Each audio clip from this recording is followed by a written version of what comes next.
Hello friends, आज हम अपने इंग्लिश बुक के first lesson a letter to God का अर्थ समझेंगे।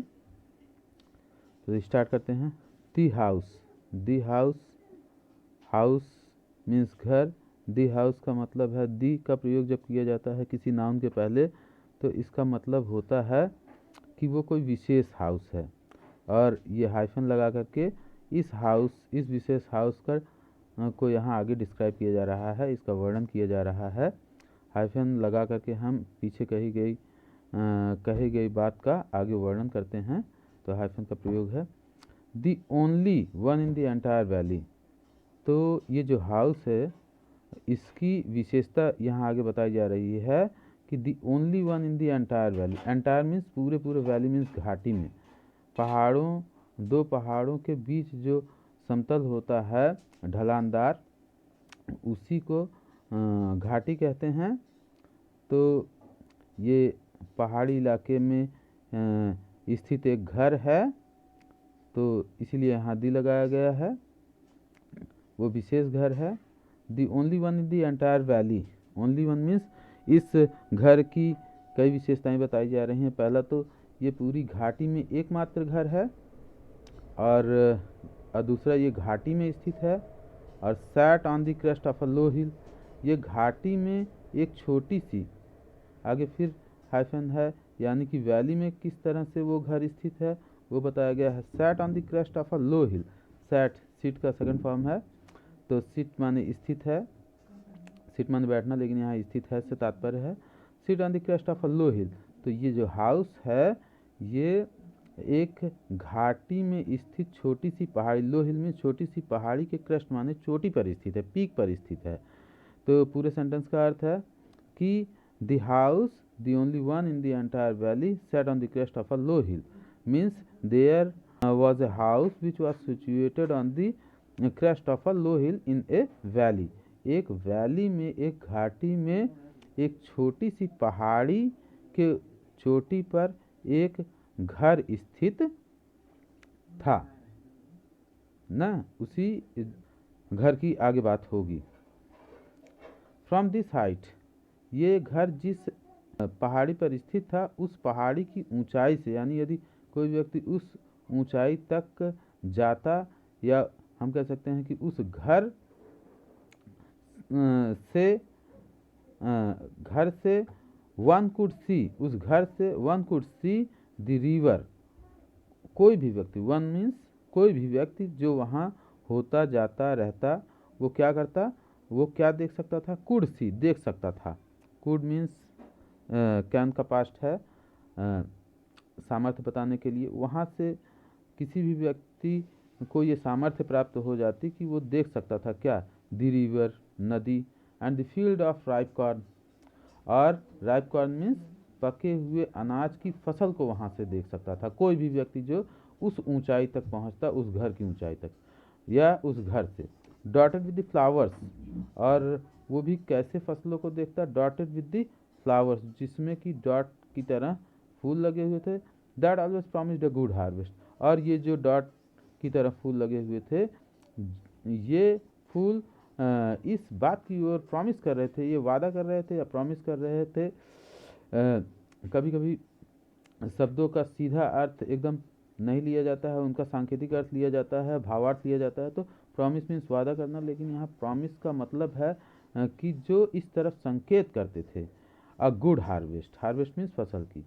तो वहाँ से उस ऊंचाई से, जिस ऊंचाई पर वो घर स्थित था, कोई भी व्यक्ति नदियों को देख सकता था, वहाँ से नदी दिखाई दे सकती थी।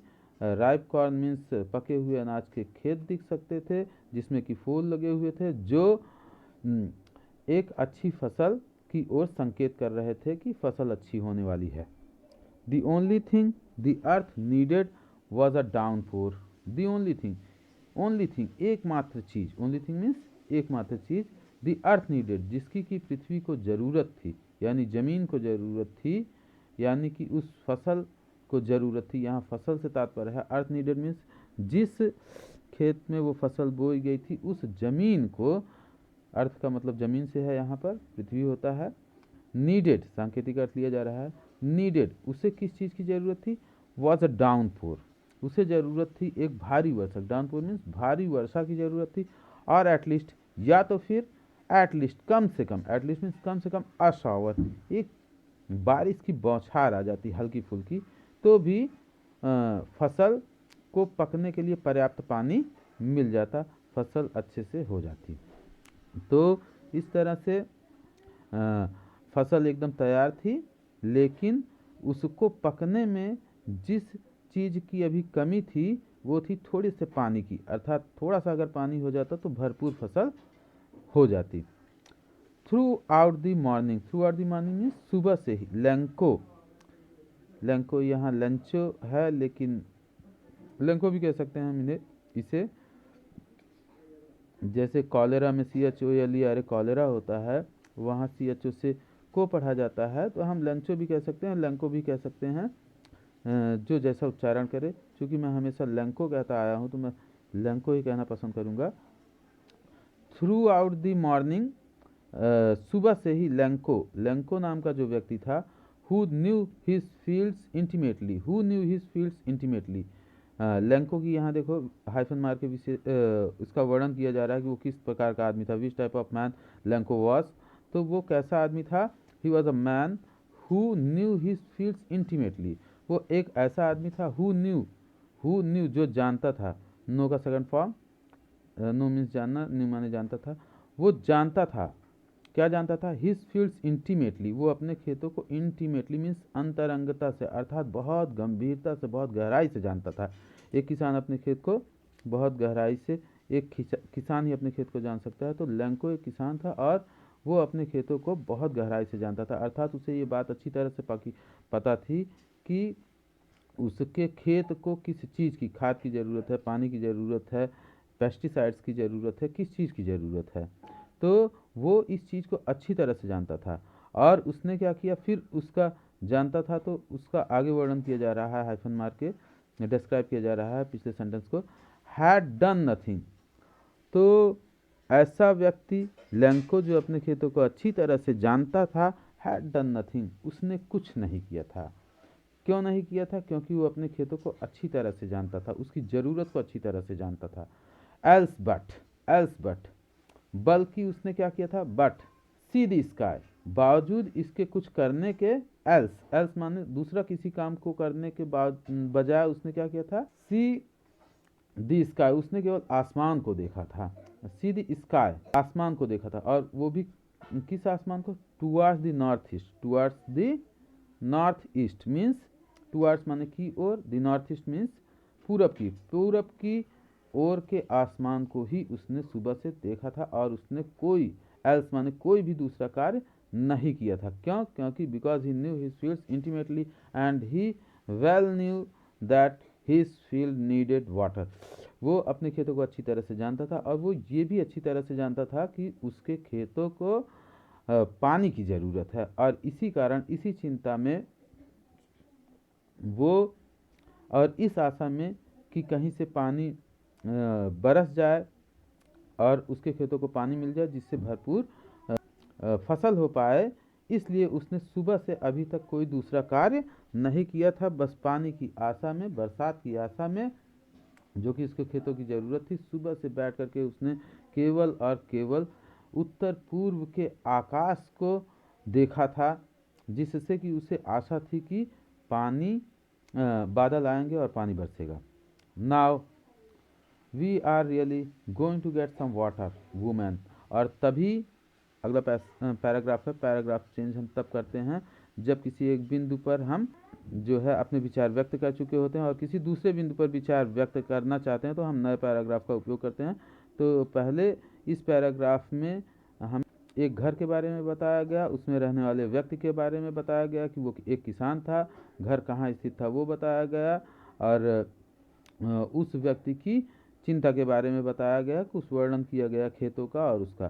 तो ये एक बिंदु हमारा यहाँ पर एक पॉइंट पूरा हो गया। अब पैराग्राफ चेंज किया जा रहा है, इसमें कोई दूसरी चर्चा होगी।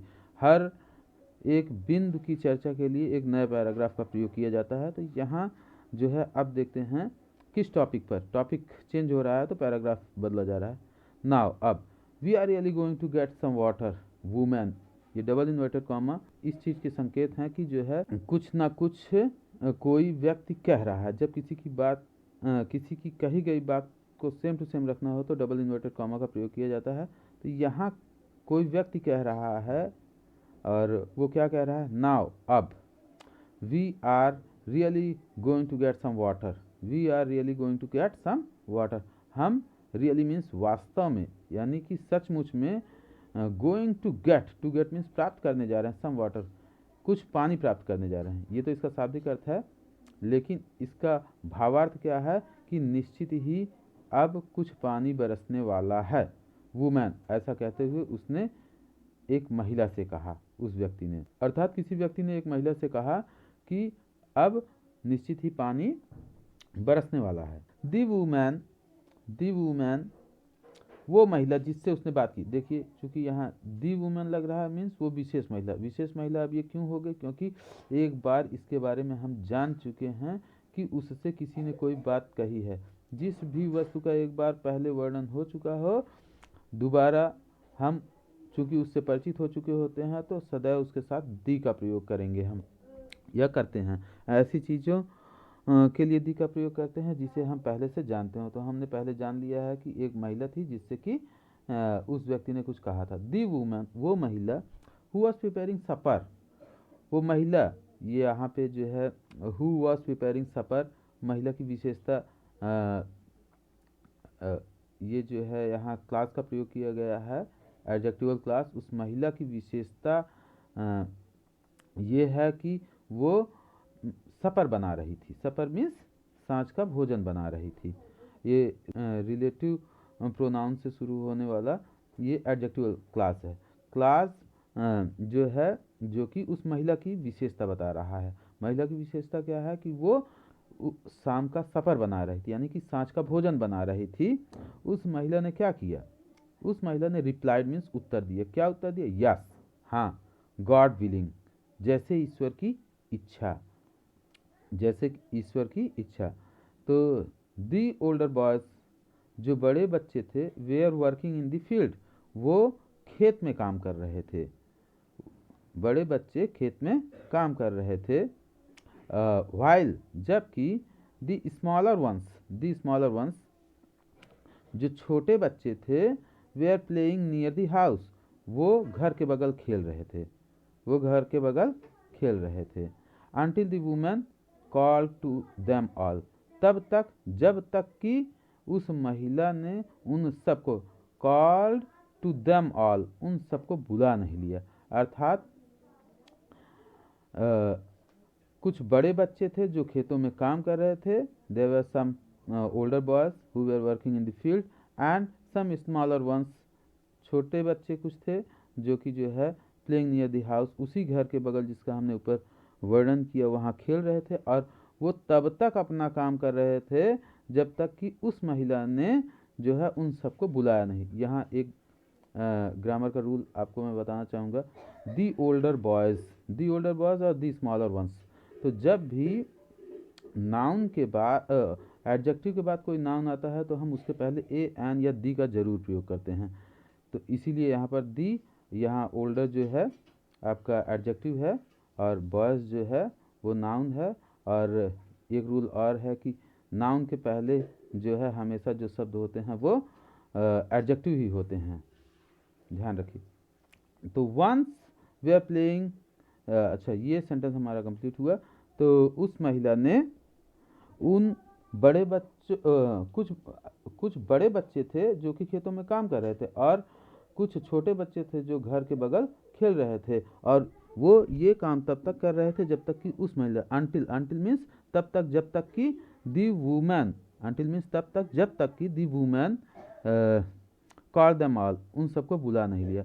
जैसे हम अंटिल का प्रयोग करते हैं कि वेट हियर अंटिल आई कम, यहाँ तब तक रुको जब तक कि मैं आ नहीं जाता हूँ, वापस नहीं आ जाता हूँ। तो इस तरह से हम अंटिल का प्रयोग तब तक जब तक की के लिए करते हैं। कम, और उस महिला ने क्या कहा, कम फॉर डिनर, आओ और रात्रि का भोजन कर लो। डिनर मीन्स जब हम रात को एक साथ बैठ करके सब खाते हैं, जिसमें कि हमारे जो है कोई अतिथि भी हो सकते हैं तो उसे हम डिनर कहते हैं। भरपूर भोजन लिया जाता है डिनर में, जबकि ये सपर जो है एक नाश्ता होता है सांझ का। इसके बारे में हम आप थोड़ा रिसर्च कीजिए नेट पे। It was during the meal time, it was during the meal. Meal means ये मील का समय था। मील का समय होने का मतलब खाना खाने का जो समय होता है उसे हम मील कहते हैं। जैसे शाम को हम खाना खाते हैं तो वो मील टाइम होता है, वो मील टाइम होता है। तो it was during the meal, during means समय बताने के लिए आता है। मील का समय था यानी कि खाना खाने का समय था। तभी क्या हुआ दैट, तभी क्या हुआ डिनर के समय, खाना खाने का समय था। डिनर मीन्स शाम को भोजन करना, तो शाम के भोजन के समय it was during the meal मतलब सांझ के भोजन करने का समय था। और दैट तभी क्या हुआ just as Lencho had predicted, जैसा कि लैंको ने प्रेडिक्ट किया था यानी कि भविष्यवाणी की थी। Big drops of rain began to fall, बड़ी बड़ी वर्षा की बूंदें गिरने लगी। ड्रॉप्स ऑफ रेन, वर्षा की बूंदें गिरने लगी। ड्रॉप्स ऑफ रेन मीन्स वर्षा की बूंदें। इन द नॉर्थ ईस्ट, उत्तर पूर्व में जहाँ वो देख रहा था, ह्यूज माउंटेन्स ऑफ, सुबह से ही बैठा देख रहा था, इंतजार कर रहा था। Huge mountains of clouds could be seen approaching, huge means बड़े बड़े पर्वताकार, क्लाउड्स मीन्स बादल जो थे वो आते हुए, अप्रोचिंग मीन्स आते हुए, कुड बी सीन देखे जा सकते थे। पास्ट फॉर्म है आपका कैन का, तो देखे जा सकते थे यानी कि उत्तर पूर्व की दिशा में बड़े बड़े पर्वताकार बादलों को आते हुए देखा जा सकता था। दी एयर वॉज फ्रेश, और जब बादल आ रहे थे तो हवा भी ताज़ी हो गई। एंड स्वीट, और मधुर हो गई, अच्छी लगने वाली, मधुर मीन्स अच्छी लगने वाली हो गई। तो द मैन, वो आदमी, दी मैन मीन्स यहाँ लैंको के बारे में कहा जा रहा है, क्योंकि दी लगा है means we already know the man, और वो है Lencho. Went out for no other reason, Lencho no other reason, went out वो बाहर गया, फॉर नो अदर रीजन किसी दूसरे कारण से नहीं, then to have the pleasure, to have means प्राप्त करने के लिए, द प्लीजर केवल खुशी प्राप्त करने के लिए। किस चीज़ की खुशी? Of feeling the rain on his body, अपने शरीर पर रेन की फीलिंग यानी बरसात की बूंदों के एहसासों का आनंद प्राप्त करने के लिए केवल वो बाहर गया, और बाकी उसे कोई काम नहीं था। नो रीज़न मीन्स कोई काम उसे था नहीं बाहर, लेकिन वो बस खुशी में कि उसके मन की मुराद पूरी हो रही थी, वो चाहता था पानी बरसे, पानी बरसने लगा। और इस तरह से मन की मुराद पूरी होने पर वैसे ही खुशी होती है, लेकिन वो उनको और बढ़ाने के लिए उन बारिश की बूंदों के महत्व के कारण उन्हें अपने ऊपर एहसास करके उसका आनंद लेना चाहता था, तो उसीलिए वो बाहर गया। एंड और व्हेन ही रिटर्न, जब वो वापस लौटा, he exclaimed, he exclaimed, exclaim हम जो है कभी खुशी में एक्सक्लेम करते हैं, कभी दुख में। तो अभी वो बहुत खुश है क्योंकि उसके उसके उसके मन का काम हुआ था, उसकी मन की मांगी मुराद पूरी हुई थी। तो these are and rain drops, और उसने खुशी में क्या कहा? These are and rain drops, ये वर्षा की बूंदें नहीं हैं, फॉलिंग फ्रॉम द स्काई, जो कि आसमान से गिर रही हैं। फॉलिंग फ्रॉम द स्काई, ये भी फ्रेज है जो कि जो है फॉलिंग फ्रॉम द स्काई, जो कि आसमान से गिर रहा है।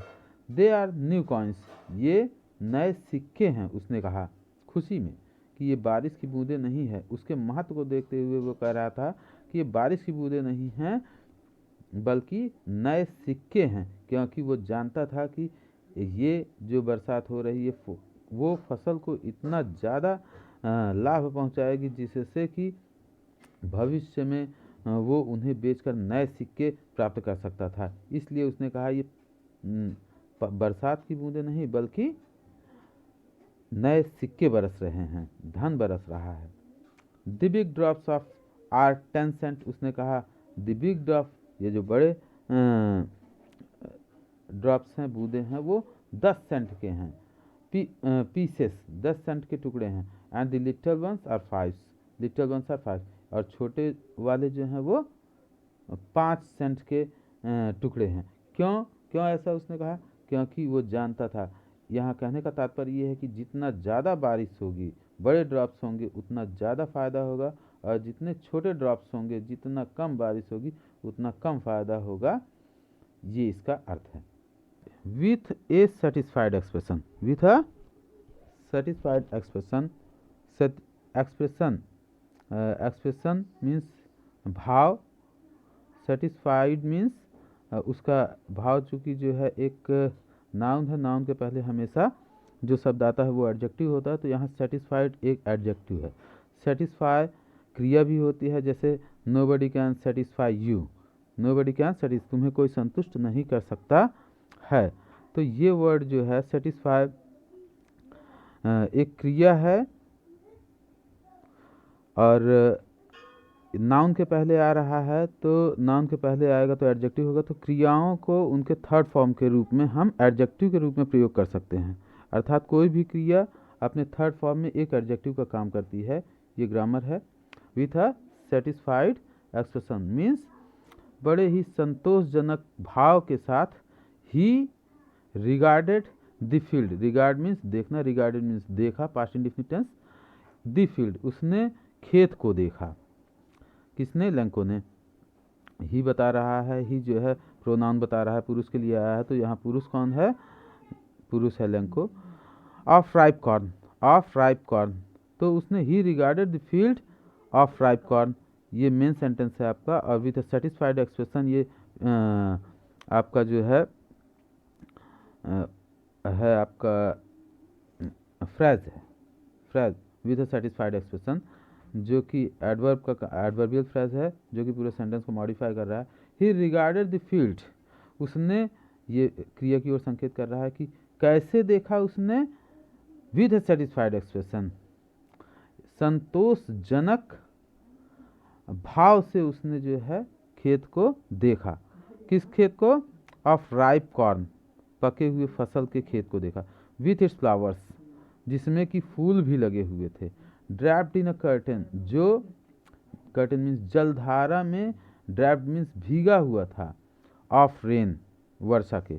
अर्थात उसने बड़े संतोषजनक भाव से अपने पके हुए फसल के उस खेत को देखा जिसमें फूल लगे हुए थे, जो वर्षा की धार में डूबा हुआ था या सराबोर था।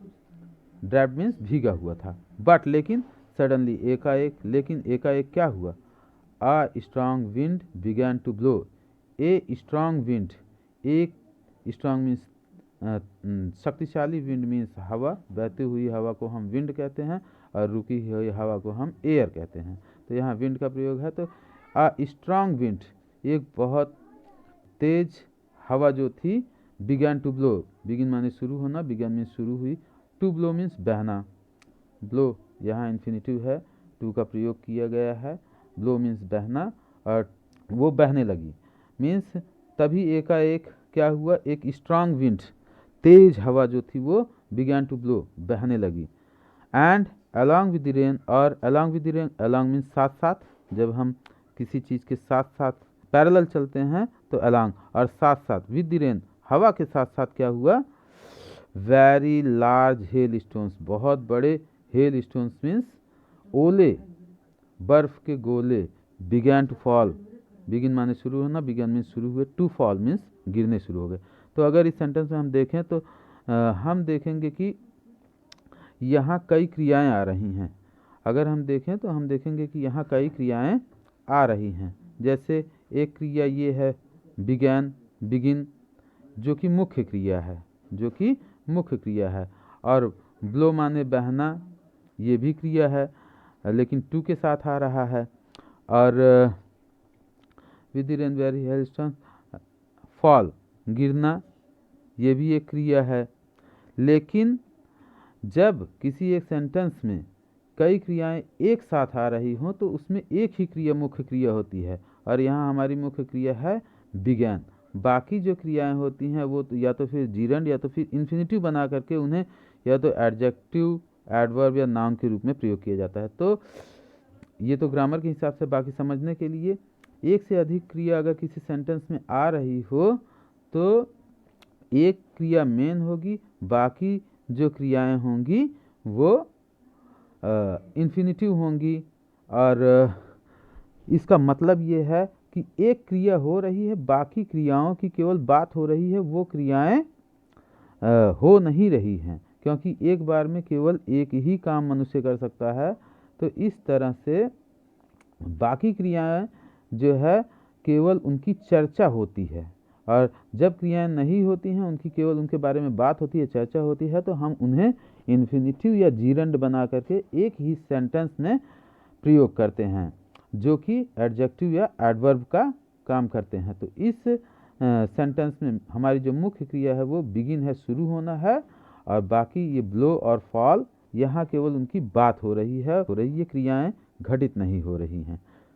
तो इस तरह से एक बार और देख लेते हैं। बट लेकिन सडनली एक अ स्ट्रांग विंड, एक तेज हवा, बिगैन टू ब्लो, बहनी शुरू हो गई, बिगैन टू ब्लो, बहनी शुरू हो गई, and along with the rain, और बरसात के साथ साथ वेरी लार्ज हेल स्टोन्स, बहुत बड़े बड़े ओले जो थे, बिगैन टू फॉल, गिरने शुरू हो गए, गिरने शुरू हो गए। तो ये आपका दो सेंटेंस है, यहाँ एंड से जुड़ा हुआ है। तो ये मुख्य क्रिया पहले सेंटेंस की है, और ये मुख्य क्रिया ये दूसरे वाले सेंटेंस की है। दूसरे वाले सेंटेंस की मुख्य क्रिया यहाँ ये भी बिगैन ही है, और इसकी इन्फिनिटिव है टू ब्लो, और इसकी इन्फिनिटिव है टू फॉल। तो ये इसका अर्थ हुआ। दिस ट्रोली, एक बार और समझना चाहें तो, एकाएक तेज हवा चलने लगी, और बारिश के साथ साथ बड़े बड़े हेल स्टोन्स यानी ओले गिरने शुरू हो गए, बिगैन में शुरू हो गए, गिरने शुरू हो गए। This truly did resemble, this truly ये सचमुच में, डिड जोर देने के लिए प्रयोग किया जाता है, जैसे कहते हैं डू कम, जरूर आएगा। डिड रिसेंबल ये सचमुच में मिलते जुलते थे, किससे? न्यू सिल्वर कॉइन्स, जैसा कि लंको ने पहले कहा था कि ये आसमान से गिरने वाली वर्षा की बूंदें नहीं हैं, बल्कि कॉइन्स हैं, सिल्वर कॉइन्स हैं, चांदी के सिक्के हैं। तो ये जो ओले पड़ रहे थे, अब सचमुच में ये ओले चांदी के सिक्कों से मिलते जुलते थे।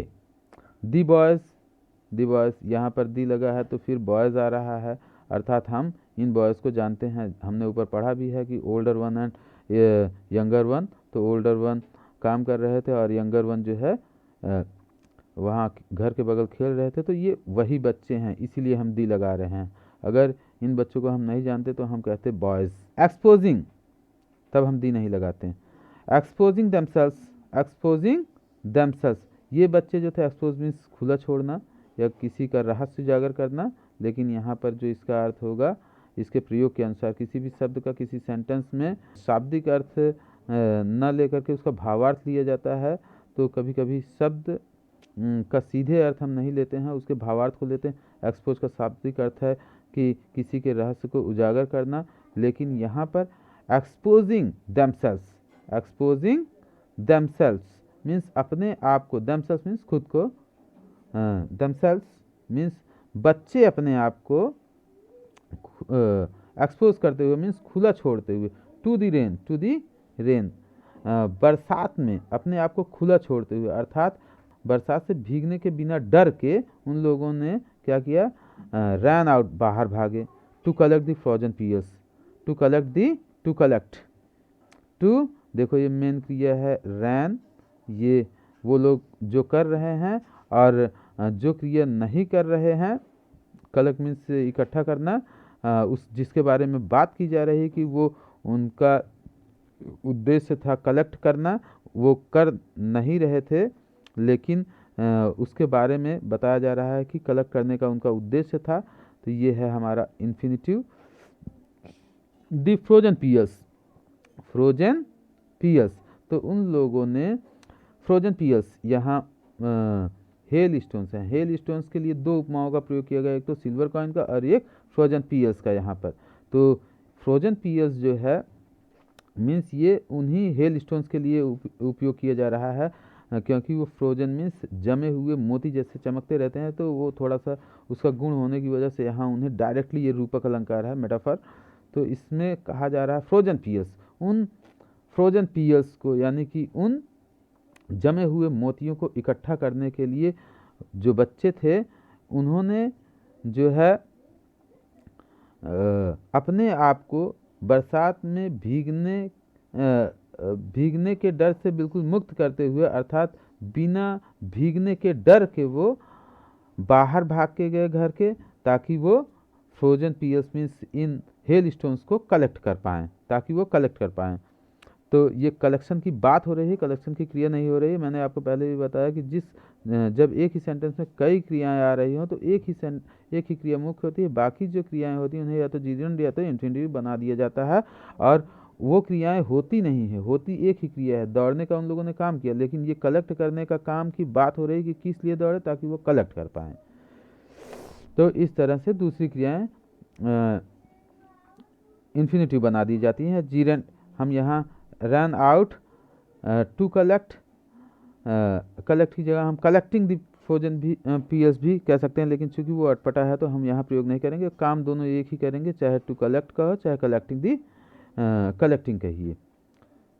तो ये आपके सेंटेंस का अर्थ है। आगे देखते हैं। It's really getting bad now. देखो फिर से डबल इन्वर्टेड कॉमा, इसका मतलब है कि कोई बोल रहा है। कौन बोल रहा है? एक्सक्लेम द मैन, यहाँ आगे से पता चल रहा है आदमी बोल रहा है। द मैन मीन्स वही लैंको बोल रहा है। It's really getting bad now, और उसने क्या कहा? It's really getting bad now. जब हमें ये न पता हो कि हम किसके बारे में बात करते हैं, तो हम कहते हैं कि हमारा कर्ता जो है वो अगर अस्पष्ट हो तो हम इट का प्रयोग करते हैं।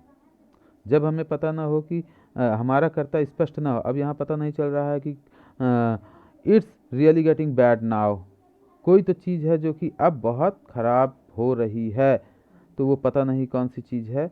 तो कर्ता स्पष्ट ना हो, जब हमारा कर्ता स्पष्ट ना हो तब हम जो है, यानी हम जिस व्यक्ति के बारे में बात कर रहे हैं, जिस वस्तु के बारे में बात कर रहे हैं, उसके बारे में स्पष्ट जानकारी हमें ना हो तो हम इट का प्रयोग करते हैं। ये रूल आप याद रखिएगा। It's really getting bad now. It, इसे हम अगर विस्तार में कहेंगे, ये कॉन्टेस्टेड फॉर्म है, संक्षिप्त रूप है। It is really getting bad now अगर पूरा लिखा जाएगा तो, नहीं तो हम स्पोकन में हम जो है इसे कॉन्टेस्टेड फॉर्म बोलना ज़्यादा पसंद किया जाता है, इसलिए यहाँ पर इट इज़ ना कह के इट्स कहा जा रहा है। It's really getting bad now, अब बहुत ज़्यादा बुरा हो रहा है। तो एक्सक्लेम द मैन, अब एक बार लैंको ने खुशी में एक्सक्लेमेशन दिया था, अब वो दुख में जो है भावुक होकर बोल रहा है। एक्सक्लेम मीन्स भावुक होकर बोल रहा है। क्या कह रहा है? I hope it passes quickly, I hope it passes quickly. जब हम यहाँ पर जो है, अब वो इच्छा जाहिर कर रहा है, और वैसे शाब्दिक अर्थ लिया जाए तो इसका ये होगा कि आई होप, मैं आशा करता हूँ, इट पासेस क्विकली, कि ये जल्दी ही, पास मीन्स गुजर जाएगा, क्विकली मीन्स जल्दी, ये जल्दी ही ये घटना गुजर जाएगी जो बैड हो रही है अभी। लेकिन इसका हम अगर अपने भाषा में हम अनुवाद करें तो इसका मतलब है कि एक प्रार्थना की जा रही है ईश्वर से कि हे भगवान, ये जल्दी बीत जाए या जल्द ये बंद हो जाए, नहीं तो मेरी सारी फसल बर्बाद हो जाएगी। ये ऐसा लंको कह रहा है। It did not pass quickly, लेकिन पहली इच्छा तो उसकी पूरी हो गई, लेकिन दूसरी इच्छा पूरी नहीं हुई। पहली इच्छा उसने क्या की थी? पानी बरसने की, वो बरसा। लेकिन ये जो दूसरी इच्छा उसने की कि ये ओले पड़ने बंद हो जाएं, it did not pass quickly, तो वो बंद नहीं हुआ। इट डिड नॉट मतलब क्या नहीं? इट निर्जीव वस्तुओं के लिए प्रयोग किया जाता है, यहाँ पर अस्पष्टकर्ता के लिए। तो यहाँ अस्पष्टकर्ता हमारा क्या है कि वो बुरी घटना जो घटित हो रही है, यानी कि ओले पड़ने की घटना, डिड नॉट पास क्विकली, जल्दी बीती नहीं या जल्दी नहीं बंद हुआ। ओले पड़ने की घटना जल्दी बंद नहीं हुआ। For an our, for an hour लगभग एक घंटे, एन आवर मीन्स एक घंटा, फॉर एन आवर लगभग एक घंटे।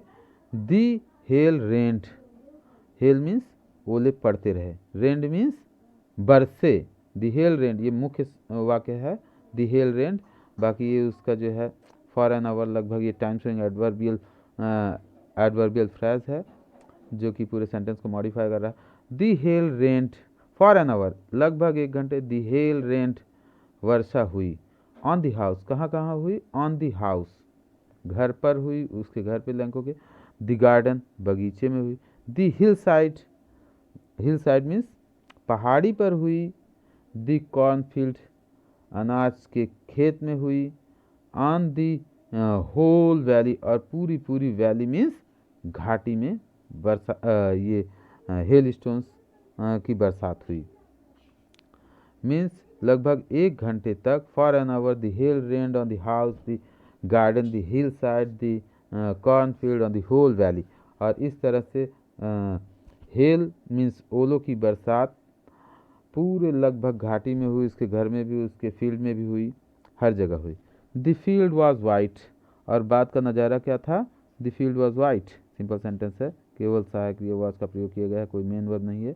द फील्ड वॉज वाइट, वो उसका जो खेत था वॉज वाइट, पूरा सफ़ेद हो गया बर्फ़ गिरने की वजह से। एज इफ़, और ऐसा लग रहा था, एज इफ जैसे कि, इस तरह सफ़ेद हो गया जैसे कि covered with salt, covered with, cover means as if covered with salt, cover means ढकना, यहाँ ईडी लगा के एडजेक्टिव बनाया जा रहा है। कवर्ड विथ सॉल्ट, ऐसा लग रहा था जैसे कि वो सॉल्ट मीन्स नमक से ढक गया हो।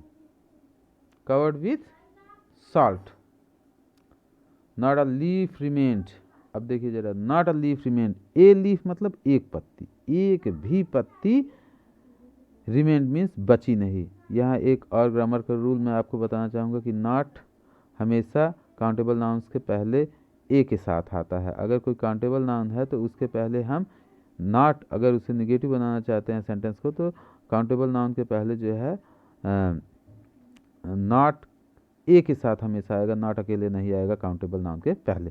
Remained on the trees, remained means बचे रहे। ए लीफ नॉट, नॉट एक एडवर्ब का भी काम करता है, एडजेक्टिव का ज़्यादा से ज़्यादा एडवर्ब का काम करता है। नॉट अ लीफ, एक पत्ती भी नहीं, यहाँ पर ये जो है not a leaf remained, remained यहाँ नॉट यहाँ रह करके यहाँ रिमेन, रिमेन क्रिया पर जोर डाल रहा है कि एक भी पत्ती नहीं बची ऑन द ट्रीज, पेड़ों पर। इतने ओले बरसे कि पेड़ों पर एक भी पत्ती नहीं बची।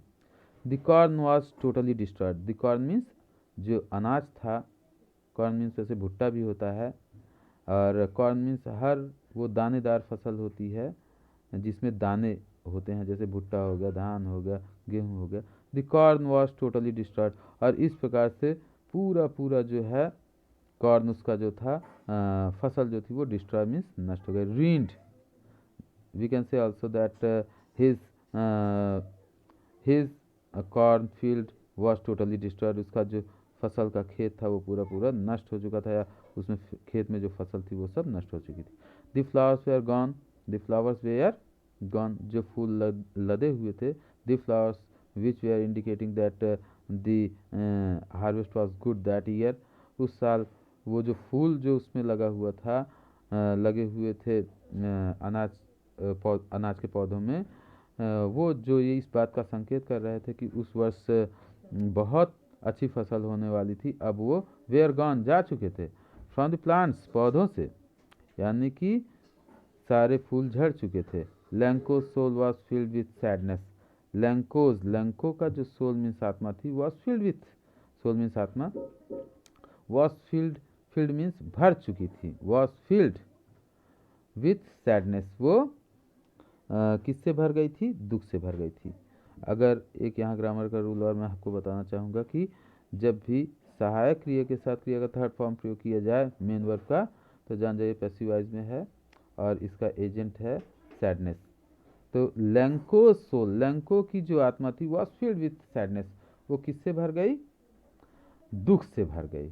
सैड मीन्स दुखी, एडजेक्टिव है, नस लगा करके उसे नाउन बना दिया गया है, तो सैडनेस मीन्स दुख से भर गई, दुख से भर गई। तो इस प्रकार से हम जो है एक किसी भी शब्द को दूसरे, एक पार्ट ऑफ स्पीच के शब्द को दूसरे पार्ट ऑफ स्पीच के शब्द में बदल सकते हैं। अर्थात कहने का मतलब हम एडजेक्टिव से एडवर्ब या क्रिया बना सकते हैं, या नाउन बना सकते हैं, और नाउन से हम एडजेक्टिव, क्रिया या थोड़े थोड़े परिवर्तन करके हम बना सकते हैं, जो कि वर्ड ट्रांसफॉर्मेशन में इसके रूल हैं, आप जो है उसे देख सकते हैं। अगर कहेंगे तो मैं इस पर एक वीडियो बनाऊंगा।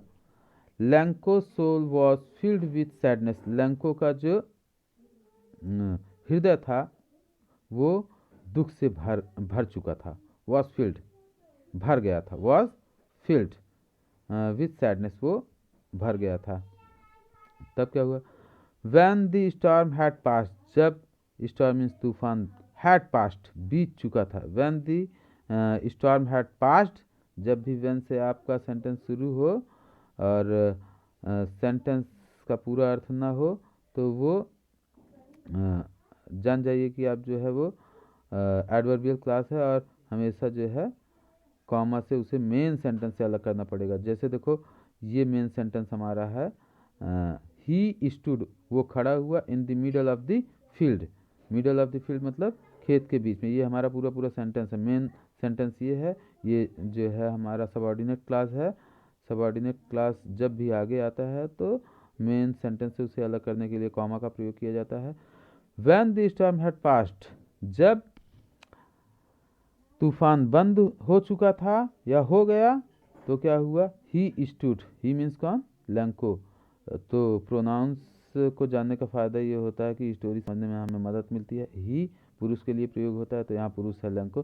तो लैंको खड़ा हुआ in the middle of the field, middle of the field means खेत के बीचों बीच खड़ा हुआ। And said to his son, and said और उसने कहा, टू हिज सन्स और उसने अपने लड़कों से कहा। अब यहाँ पर ये दूसरा सेंटेंस का जो करता है, चूंकि पहला ही सेंटेंस वाला करता है इसलिए हम ये नहीं कह रहे हैं कि and he said to his sons. अगर इसे दो सेपरेट सेंटेंसेस में बांटे तो ये होगा he stood in the middle of the field and he said to his son. लेकिन अगर दो सेंटेंसेस के कर्ता एक ही हों तो दोनों सेंटेंसेस को हम एंड लगाकर एक कर्ता से काम चलाते हैं। सेड टू हिज सन्स, जब तूफान बंद हो गया तो लैंको जो था वो मिडल ऑफ द फील्ड, वो अपने खेत के बीचों बीच खड़े होकर के उसने क्या कहा? And his and said to his sons, वो अपने खेत के बीचों बीच खड़ा हुआ और उसने जो है अपने लड़कों से कहा। क्या कहा? अ प्लेग, अ प्लेग, प्लेग एक संक्रामक बीमारी होती है। लेकिन यहाँ पर प्लेग का मन अर्थ जो है बीमारी से नहीं बल्कि जो है लोकस्ट, टिड्डी दल से है। अ प्लेग ऑफ लोकस्ट कहने का तात्पर्य अगर टिड्डियों का दल भी आता तो क्या होता? वुड, वुड का प्रयोग हम कल्पना के लिए करते हैं, काल्पनिक बातों के लिए। तो अभी ये कल्पना ही करके बोल रहा है कि अ plague of locust would, locust would would have left, would have का प्रयोग है यहाँ पर, लेफ्ट मोर देन दिस। तो उस वो कह रहा है कि अगर टिड्डियों का भी टिड्डियों की महामारी आती, अर्थात टिड्डी अगर खेतों को नष्ट कर रहे होते, उनकी महामारी आती तो क्या होता? तब भी would have left more than this, तब भी इससे कुछ ज़्यादा ही छोड़ के जाती, अर्थात कुछ न कुछ तो हमको मिल ही जाता। ये वुड हैव का प्रयोग, वुड का प्रयोग कल्पना के लिए किया जाता है तो वहाँ कल्पना के लिए किया गया। Would have left more than this, यह हम जो है पास्ट में विल के पास्ट के रूप में भी इसका प्रयोग करते हैं। तो पास्ट टेंस में अगर कोई भविष्य के लिए बात कही जाती है तो वहाँ भी हम वुड का प्रयोग करते हैं। तो इस तरह से वो कल्पना करते हुए कह रहा है अपने बच्चों से कि अगर टिड्डियों का भी टिड्डियों की महामारी आती फिर भी जो है कुछ न कुछ इससे ज़्यादा ही बच जाता, लेफ्ट मोर कुछ ज़्यादा बच जाता, दैन दिस, दैन मीन्स तुलना करने के लिए, दिस इसकी अपेक्षा ज़्यादा बच जाता। The hail has left nothing, the hail ये जो ओले पड़े हैं, हैज़ लेफ्ट नथिंग, दी मैंने पहले ही बताया ये उन्हीं ओलों की बात हो रही है चूँकि जो पड़े हैं इसीलिए दी का प्रयोग किया जा रहा है। The hail has left nothing, has left, has के साथ कोई भी अगर मुख्य क्रिया आती है तो उसका हमेशा थर्ड फॉर्म प्रयोग किया जाता है, चाहे जहाँ हो, चाहे विल, शैल, वुड, किसी के साथ है, मस्ट है, हर जगह अगर कहीं भी हैज़ है उसके साथ मुख्य क्रिया आ रही तो आपको ध्यान रखना है ग्रामर रूल के अनुसार कि अगर थर्ड फॉर्म प्रयोग करना है हमें। दी हेल हैज़ लेफ्ट नथिंग, और उसने अपने बच्चों से क्या कहा आगे कि इस ओले ने जो है हैज़ लेफ्ट नथिंग कुछ नहीं छोड़ा है, अर्थात सब बर्बाद कर दिया है।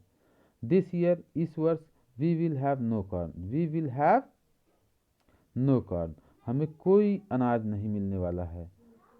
वी विल हैव मीन्स पास होना, विल हैव मीन्स कोई चीज़ अगर हमारे पास में हो, भविष्य की बात हो, जैसे I will have a car, मेरे पास एक कार होगी, तो विल हैव मीन्स पास होना, तो पोसेशन बताने के लिए प्रयोग किया जाता है। तो वो कह रहा है दिस ईयर, इस वर्ष, we will have no corn, हमें कोई फसल नहीं मिलेगी या हमारे पास कोई फसल नहीं होगी। अच्छा रहेगा कि आप इसका अर्थ समझते रहें कि जहाँ भी हैव है पास शब्द जोड़ दें अपने हिंदी सेंटेंस में। This year we will have no corn, इस वर्ष हमारे पास कोई फसल नहीं होगी या हमें कोई फसल नहीं मिलेगी। That night was a sorrowful one, that night was a sorrowful one, वो रात, दैट नाइट वो रात जो थी, was a sorrowful one, sorrowful one क्या बता रहा है, सॉरोफुल वन एक ऐसी रात थी जो दुख से भरी हुई थी। सॉरोफुल मीन्स, सॉरो मीन्स दुख, फुल मीन्स भरा हुआ, दुख से भरी हुई रात थी वो रात। उस रात की विशेषता क्या थी, what was the speciality of that night, that night was a sorrowful one, वो जो रात थी वो दुख से भरी रात थी। मतलब दुख से भरी रात, was a sorrowful one means एक दुखद रातों में से थी, एक दुखद, इसका अच्छा सेंटेंस यही होगा कि अर्थ होगा the night was a sorrowful one, वो रात दुखद रातों में से थी, बहुत दुखद रात थी उसके लिए। अ सॉरोफुल वन उसके लिए बहुत दुखद रात थी। ऑल आवर वर्क, हमारी पूरी मेहनत, फॉर नथिंग, फॉर नथिंग व्यर्थ हो गई, फॉर नथिंग मीन्स किसी काम की नहीं हुई। There is no one who can help us, there is यहाँ भी कॉन्टेस्टेड फॉर्म है, देयर इज नो वन, हम इसे अगर पूरा एक्सपेंड करें तो कहेंगे there is no one who can help us, कोई ऐसा नहीं है, नो वन मीन्स कोई नहीं है, हु कैन हेल्प अस जो हमारी मदद कर सके। तो कॉन्टेस्टेड फॉर्म का मैंने पहले बताया आपको कि लिखते समय आप देयर इज कह सकते हो, लेकिन बोलने में ये ज़्यादा अच्छा माना जाता है, इसलिए देयर्स पढ़ा जाएगा सेंटेंस में, इसे देयर इज न पढ़ के there's no one who can help us, कोई ऐसा नहीं है जो हमारी मदद कर सकता है। कैन मॉडल ऑक्सिलरी सकना के अर्थ में प्रयोग किया जाता है कैपेसिटी के लिए। तो और भी प्रयोग हैं, लेकिन अभी बहुत बड़ा वीडियो होगा, इसलिए जो है there is no one who can help us, कोई ऐसा नहीं है जो हमारी मदद कर सकता है। वी वी शैल, वी के साथ हमेशा शैल रहेगा, विल मत लगाइएगा, ज़्यादा जोर देने के लिए विल लगेगा। वी शैल ऑल, हम सब, गो हंगरी, अब हंगरी, गो कोई जा थोड़ी रहा है यहाँ पे, बल्कि गो हंगरी मीन्स ये मुहावरा हो गया। We shall all go hungry, हम सब भूखे रहेंगे दिस ईयर, इस वर्ष।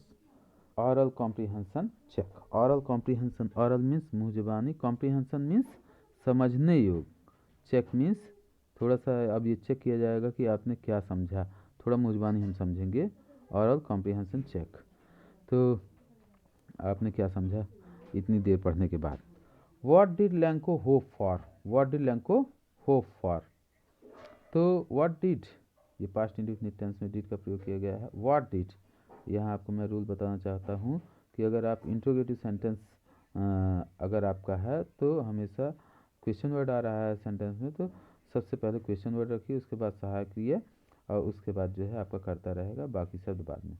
तो what did Lanco hope for, Lanco किस चीज़ की आशा करता था, पास्ट इंडेफिनिट टेंस। तो what did Lanco hope for, Lanco किस चीज़ की आशा करता था या उससे किस चीज़ की आशा थी।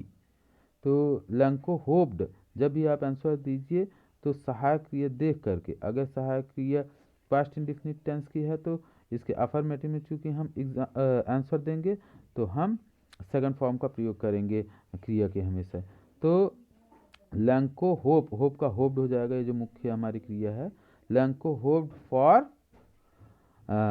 अ डाउनपोर और अशावर, फॉर अशावर, तो लैंको को किस चीज़ की आशा थी, एक डाउनपोर की आशा थी या तो एक शावर की आशा, यानी हल्की फुल्की बरसात की आशा थी। डाउनपोर मीन्स भारी बरसात की आशा थी, तो दो चीज़ों में से किसी एक की आशा थी। लैंको होप फॉर शावर और अ डाउनपोर। तो दूसरा प्रश्न देखते हैं, व्हाई डिड, यहाँ भी देखिए आप सेंटेंस जरा पहचानिए कि वाई, WH वर्ड है, यहाँ भी WH वर्ड, यहाँ भी WH वर्ड, यहाँ भी और यहाँ भी। तो इनके बाद सहायक क्रियाएँ हैं, हम देख रहे हैं डिड वेयर सहायक क्रियाएँ हैं। तो हम अपने क्वेश्चन पे आते हैं।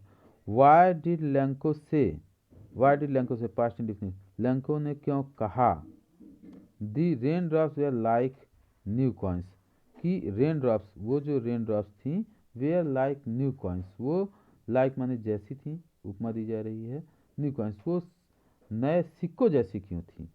तो लैंको ने ये क्यों कहा कि वो रेन ड्रॉप्स जो थे, जो बरस रहे थे, वर्षा की बूंदें जो थी, वो नए सिक्कों की तरह थी, ऐसा उसने क्यों कहा। लैंको ने ऐसा क्यों कहा कि वो बरसात की बूंदें सिक्कों की तरह थी। तो लैंको ने क्यों ऐसा कहा, क्योंकि लैंको जो था उसके खेत को बरसात की ज़रूरत थी, थोड़े पानी की ज़रूरत थी, और ज़रूरत पर चूंकि पानी बरस रहा था तो इससे अच्छा कोई कार्य हो ही नहीं सकता है। तो इसीलिए उसने उन ज़रूरत के हिसाब से बरसने वाले पानी को महत्व देते हुए उन्हें नए सिक्कों की उपमा दी। तो इसका इंग्लिश क्या होगा, Y did Lencho say the rain drops are like new coins. Lencho said, यहाँ हम से हमारी क्रिया है, इसका सेकंड फॉर्म प्रयोग करेंगे क्योंकि डिड लगा हुआ है। जब भी डिड आए तो आप सेकंड फॉर्म प्रयोग कीजिए। Lanco said the rain drops new coins, Lencho ने रेन ड्रॉप्स को नए कॉइन इसलिए कहा बिकॉज क्योंकि his field needed some water, his field needed some water for good crop, एक अच्छी फसल के लिए उसके जमीन को पानी की ज़रूरत थी, इसलिए उसने रेन ड्रॉप्स को नए सिक्के कहा। मीन्स लैंकोस, हम ऐसा भी कह सकते हैं कि Lencho's crops needed water and it was a good time. Lencho's, यहाँ हम कहेंगे कि why did Lencho say the rain drops new coins, Lencho said the rain drops new coins because his field needed water and it was raining and so it was as important as a new coin, वो इतना ज़्यादा ज़रूरी था बरसात जितना कि सिक्के थे। इसका ये अर्थ हुआ, Y did Lencho say the rain drops were like new coins, Lencho ने ऐसा क्यों कहा कि रेन ड्रॉप्स जो थे वो नए सिक्के थे। तो बरसात के महत्व को देखते हुए लैंको ने ये कहा कि ये बरसात के पानी नहीं बल्कि नए सिक्के हैं। Means Lanco new the importance of the rain at the time, so he call the rain drops new coins because his earth needed water at that time, क्योंकि उसका जो खेत था उसे पानी की ज़रूरत थी उस समय, और उस पानी की ज़रूरत के महत्व को देखते हुए लैंको ने ये कहा कि ये पानी की बूंदें नहीं बल्कि नए सिक्के हैं। How did rain change, rain कैसे बदल गया, बरसात कैसे बदल गई। तो rain change, rain, how did the rain change, what happened to Lencho's fields. तो हाउ डिड कैसे बदली, तो द रेन चेंज कैसे बदल गई। तो रेन जो है, बरसात जो है ओलों में बदल गई, ओलों की बरसात में। The rain change in hail storm, ओलों की आंधी में बदल गई। How did the rain change, तो बरसात कैसे बदली। The wind change the rain, the wind, the strong wind change the rain, तेज हवाओं ने बरसात को बदल दिया। और क्या हुआ, what happened to Lencho's field, Lencho की फील्ड का क्या हुआ। Lencho's field was covered with hail stones, Lencho का जो फील्ड था वो किससे ढक गया, वॉज फील्ड विथ, वो field was covered with hail stones, hail stones यानी कि ओलों से उसका जो खेत था वो पट गया। What were Lencho's feelings when the hail stopped, when the hail stopped, जब हेल मीन्स ओले पड़ने स्टॉप मीन्स बंद हो गए, तो व्हाट वर लंकोस फीलिंग्स, लंको की जो है फीलिंग भावनाएं कैसी थी। यहाँ व्हाट इंफॉर्मेटिव व्हाट इसे कहा जाता है, व्हाट को इंफॉर्मेटिव व्हाट कहा जाता है, क्योंकि जब हम व्हाट लगा करके किसी से कोई प्रश्न पूछते हैं तो हम उससे कोई जानकारी प्राप्त करना चाहते हैं। जैसे व्हाट इज़ योर फादर, तुम्हारे पिताजी क्या हैं, क्या करते हैं, हम उनका प्रोफेशन जानना चाहते हैं। तो उसी प्रकार से व्हाट को इंफॉर्मेटिव व्हाट भी कहा जाता है। तो what were Lencho's feelings, Lencho की भावनाएं क्या थी, यानी we want to know about the feelings of Lencho at this time with the help of this question. इस प्रश्न की सहायता से हम लैंको की भावना को जानना चाहते हैं। और किस भावना को, व्हेन द हेल स्टॉप, जब जो है ओले पड़ने बंद हुए, उस समय की भावना को हम जानना चाहते हैं। तो उस समय क्या भावना थी लंको की, he was very sad when the hail stopped, जब ओले पड़ने बंद हो गए वो बहुत ज़्यादा दुखी था। क्यों, क्योंकि his all his crops was totally destroyed, उसका पूरा पूरा जो है क्रॉप जो थी, फसल जो थी, वो पूर्ण रूप से नष्ट हो चुकी थी। बट लेकिन in the hearts of all who lived in that solitary house in the middle of the valley there was a single hope, help from God। तो but लेकिन in the hearts of all, in the hearts of all, सबके हृदय में, लेकिन सबके हृदय में, heart means हृदय, hearts of all, किसके हृदय में, सबके हृदय में, कौन सब, who lived in the solitary house, solitary means एकमात्र, एकाकी, एकाकी जो घर था उसमें जो लोग रहते थे उन सब के हृदय में, इन the middle of the valley, और वो भी किस घर में, जो middle of the valley means जो घाटी के मध्य में घर था, उस घर में रहने वाले जो लोग थे उनके हृदय में, घाटी में जो एकमात्र घर था, घाटी में जो एक सॉलिटरी हाउस था, उसमें रहने वाले जो लोग थे उनके हृदय में there was a single hope, there was a single hope, single means एक मात्र आशा थी, सिंगल होप मीन्स एक मात्र आशा थी। और वो आशा क्या थी, help from God, help from God, ईश्वर से मदद की आशा।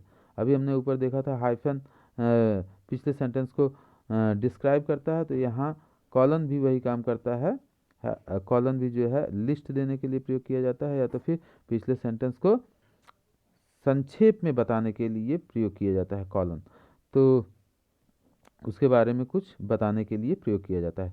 तो जो लोग उस वैली में स्थित एकांक घर में रहते थे उन सबके हृदय में जो एकमात्र आशा थी वो थी हेल्प फ्रॉम गॉड, ईश्वर से मदद की आशा थी। Don't be so upset, double inverted comma बता रहा है, कोई कुछ कह रहा है, तो यहाँ लंको कह रहा है, वो कह रहा है कि don't be upset, upset means don't be माने यहाँ मुख्य क्रिया के रूप में बी का प्रयोग किया गया है, तो बी माने होना, डोंट बी सो अपसेट, इतने दुखी, सो मतलब इतने ज़्यादा दुखी मत होइए, अपसेट ये जो है मुख्य क्रिया है, उसके पहले एडवर्ब सो का प्रयोग किया गया है, डोंट बी सो अपसेट, बहुत ज़्यादा दुखी मत होइए। लंको ने कहा इवन दाउ मीन्स यद्यपि, इवन दाउ मीन्स यद्यपि, दिस सीम्स ऐसा लगता है, सीम माने प्रतीत होता है, ऐसा प्रतीत होता है, like a total loss, like a total loss, this seems like a total loss, this means ये घटना जो अभी घटित हुई है वो seems like a total loss, उससे ऐसा लगता है कि हमारा पूरा पूरा नुकसान हो गया है, फिर भी दुखी मत होइए। डोंट, ये आदेश इंपरेटिव सेंटेंस है, आदेश देने के लिए प्रयोग किया जा रहा है, जब भी क्रिया आगे आ जाए तो जान जाइए कि इंपरेटिव सेंटेंस है। तो दुखी मत होइए, उसने सबको कहा कि डोंट बी सो अपसेट, बहुत ज़्यादा दुखी मत होइए, क्योंकि यद्यपि, इवन द, यद्यपि ऐसा लग रहा है कि पूरा नुकसान हो गया है, फिर भी दुखी मत होइए। रिमेंबर, याद रखो, याद रखना, यहाँ भी इंपरेटिव सेंटेंस है क्योंकि क्रिया पहले आ रही है, आदेश या सलाह दिया जा रहा है, आदेश ही दिया जा रहा है। No one dies of hunger, उसने कहा रिमेंबर, याद रखो, no one dies of hunger, कोई भूख से नहीं मरता है, डाइज ऑफ हंगर, भूख से कोई, नो वन कोई भी, डाइज ऑफ हंगर भूख से नहीं मरता है, that's what that's what, that is what को दैट्स व्हाट दे से, दैट्स व्हाट दे मीन्स वे कहते हैं। सेंटेंस अगर इसका शाब्दिक अर्थ लें तो दैट्स व्हाट, यही कारण है कि दे से लोग कहते हैं, वे कहते हैं यहाँ, लेकिन हम कहेंगे लोग कहते हैं। यही कारण है कि लोग कहते हैं no one dies of hunger, कोई भी व्यक्ति भूख से नहीं मरता है। यानी उसने एक मुहावरा बताया सबको कि कहा गया है कि कोई भूख से नहीं मरता है, इसलिए यद्यपि ऐसा लग रहा है कि हमारा पूरा पूरा नुकसान हो गया है, हमारे पास कुछ नहीं बचा है, लेकिन जो है दुखी मत होइए आप सब। उसने अपने परिवार वालों को ढाढ़स बनाया और उसके बाद उसने ये याद दिलाया कि कोई भी व्यक्ति भूख से नहीं मरता है, और उसके संबंध में उसने एक मुहावरा भी कहा कि लोगों ने कहा है कि कोई भूख से नहीं मरता। All through the night, all through the night, all through the night, all से सेंटेंस शुरू हो जाए, अगर एडवर्ब से शुरू हो तो जान जाइए कि पूरा सेंटेंस जो है सपोर्टिंग सेंटेंस है, और उसके बाद जो है कॉमा मारा जाएगा। ये जो है ऑल थ्रू द नाइट, पूरी पूरी रात। लैंको जो था मेन सेंटेंस यहाँ से शुरू हो रहा है, ये फ्रेज है। Lanco thought only of his one hope, all through the night means पूरी रात। लैंको थॉट, लैंको ने विचार किया, थिंक मैं सोचना, थॉट मीन्स सोचा। Only of his one hope, only मतलब केवल, ऑफ हिज वन होप अपनी एक ही आशा के बारे में पूरी रात लैंको ने सोचा, विचार किया। और वो आशा क्या थी? द हेल्प ऑफ गॉड, वो आशा उसकी थी। यहाँ देखो फिर डिस्क्राइब कर रहा है आशा के बारे में कि वो उसकी जो आशा थी वो थी ईश्वर से मदद की आशा, और उसी ईश्वर की मदद के संबंध में उसने रात भर चिंता की, रात भर उसी के बारे में सोचता रहा। तो whose eyes, the help of God, whose eyes, whose eyes, जिसकी आंखें, ईश्वर की आंखें, whose means कौन सी? ईश्वर की आंखें। as he had been instructed, had been का प्रयोग जब हो तो जान जाइए कि as he had been instructed, मैंने आपको पहले ही बताया था हैज़ हैव हैड के साथ क्रिया का थर्ड फॉर्म आता है, आया है। और as he had been instructed, जैसा कि उससे पहले ही किसी ने बताया था। as he had been instructed, जैसा कि उससे, ये पैसिव वॉइस का सेंटेंस है, तो as he had been instructed, जैसा कि उसे पहले ही बताया गया था किसी के द्वारा। यहाँ एजेंट हमारा अनुपस्थित है और किसी ने उसे बताया था, जबकि यहाँ बताया नहीं गया है कि किसने बताया था। तो जो है अर्थात हम कह सकते हैं कि उसने किसी से सुन रखा था या किसी ने उसे बताया था कि whose eyes means God, God की आंखें। यहाँ हुज गॉड को रिफर कर रहा है, इसलिए गॉड्स आइज। उसने भगवान से मदद के बारे में ही क्यों सोचा? क्योंकि उससे किसी ने बताया था कि गॉड जो होता है, जिसकी आंखें ऐसी होती हैं कि जो है सी एवरीथिंग, सब कुछ देख सकती हैं।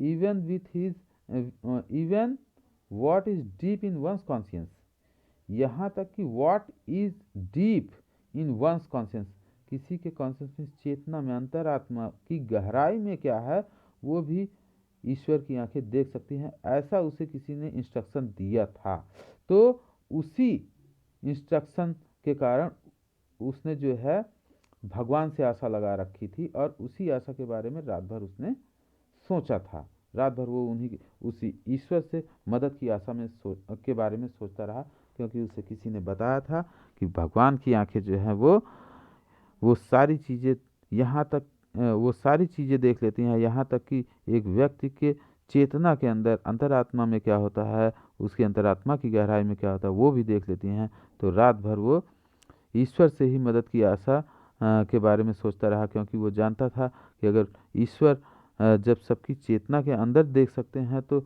उसके साथ क्या हुआ है उसको भी तो वो देख ही सकते हैं। Lencho was an ox of a man, Lencho was an ox of a man, ये मुहावरा है। An ox of a man means कठिन परिश्रम करने वाला व्यक्ति। तो लंको वॉज, लंको के बारे में बताया जा रहा है कि वो एक बहुत ही मेहनती आदमी था। Aux of a man means बहुत ही मेहनती आदमी था। Working like an animal, working like an animal, और वो कैसे काम करता था? जानवरों की तरह काम करता था, अर्थात जितना मेहनत जानवर करते हैं उतनी मेहनत वो करता था। और इन द फील्ड्स, कहाँ करता था? खेतों में। बट लेकिन स्टिल ही न्यू, फिर भी यद्यपि वो मेहनती आदमी था, साथ साथ वो ये भी जानता था, ही न्यू, वो जानता था past indefinite tense how to write, कि लिखा कैसे जाता है, यानी लिखना वो जानता था। यद्यपि वो बड़ा मेहनती था, बड़ी मेहनत करता था, लेकिन लिखना पढ़ना भी उसे थोड़ा बहुत मालूम था। द फॉलोइंग संडे, अगले दिन संडे को, फॉलोइंग मीन्स आगे आने वाले समय को हम फॉलोइंग कहते हैं। द फॉलोइंग संडे मीन्स अगले दिन संडे को, एट डे ब्रेक मीन्स सुबह होने पर, जैसे ही दिन निकलता है, पह फटने का समय होता है, सूरज थोड़ा सा निकलता है, उसी को हम डे ब्रेक या डॉन कहते हैं। तो अगले दिन संडे को एट डे ब्रेक मीन्स पह फटने के समय, he began to write a letter, उसने लिखना शुरू, बिगैन माने शुरू कर दिया, टू राइट माने लिखना, अ लेटर इन्फिनिटिव है, देखिए, to write a letter which he himself would carry to town, would फिर कल्पना की बात, तो he began to write a letter, उसने अगले दिन सुबह तड़के उठ करके एक पत्र लिखना शुरू किया, विच जिसे कि he himself would carry to town, वो हिमसेल्फ माने खुद, वुड कैरी ले जाता, टू टाउन कस्बे में, and place in the mail, और उसे मेल में डाल देता। तो and place in the mail, और उसे मेल बॉक्स में डाल देता। तो अगले दिन वो संडे को वो तड़के उठा, उसने एक पत्र लिखा, ऐसा पत्र लिखा जिसे वो खुद कस्बे में ले जाता और उसे मेल बॉक्स में डाल देता। It was nothing less than a letter to God, और जो पत्र उसने लिखा था वो किसी अपने परिचित को नहीं, बल्कि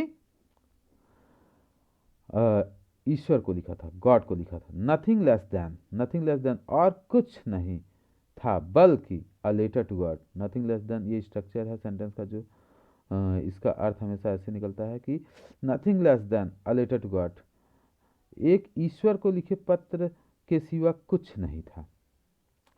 गॉड, उसने पत्र में लिखा था गॉड, ही रोट, उसने लिखा, if you don't help me,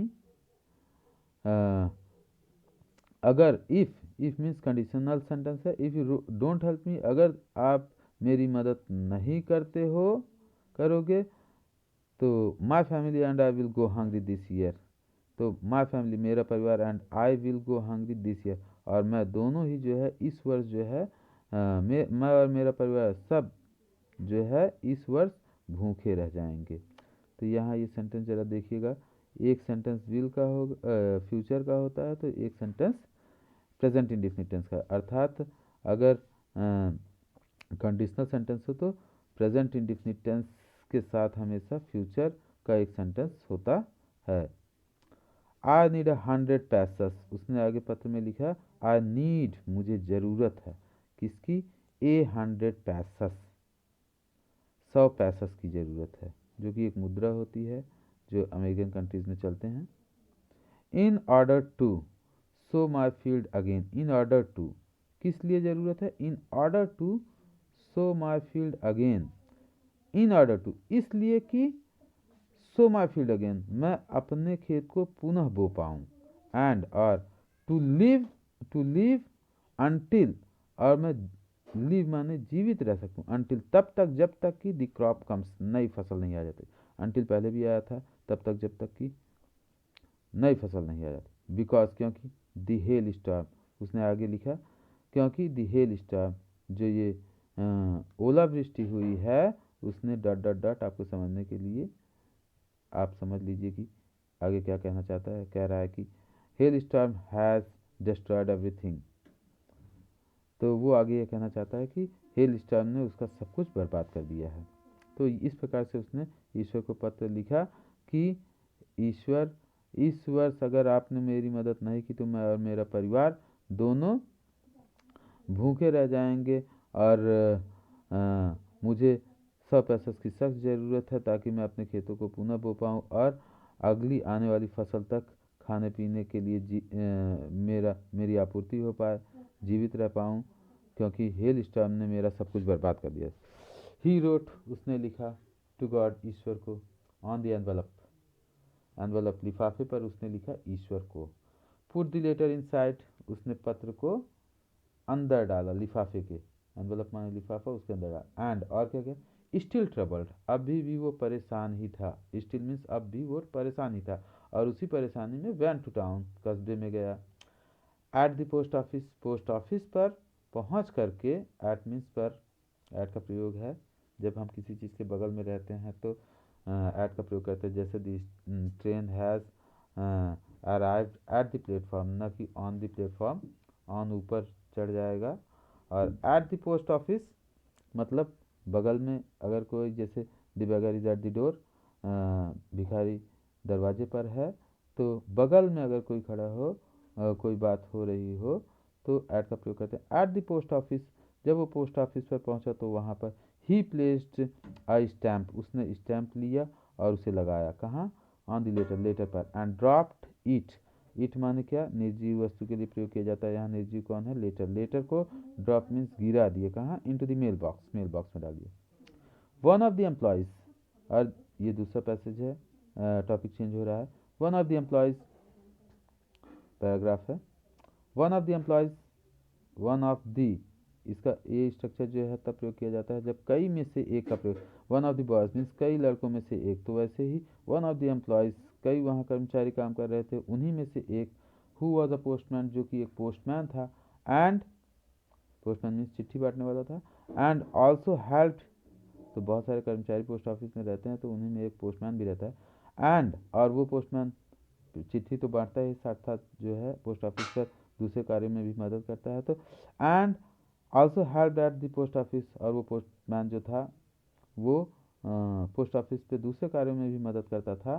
went to his boss laughing heartily, heartily means बहुत खुल करके हंसते हुए, दिल खोल करके हंसते हुए, लाफिंग, लाफिंग मीन्स हंसते हुए, वो अपने बॉस के पास गया।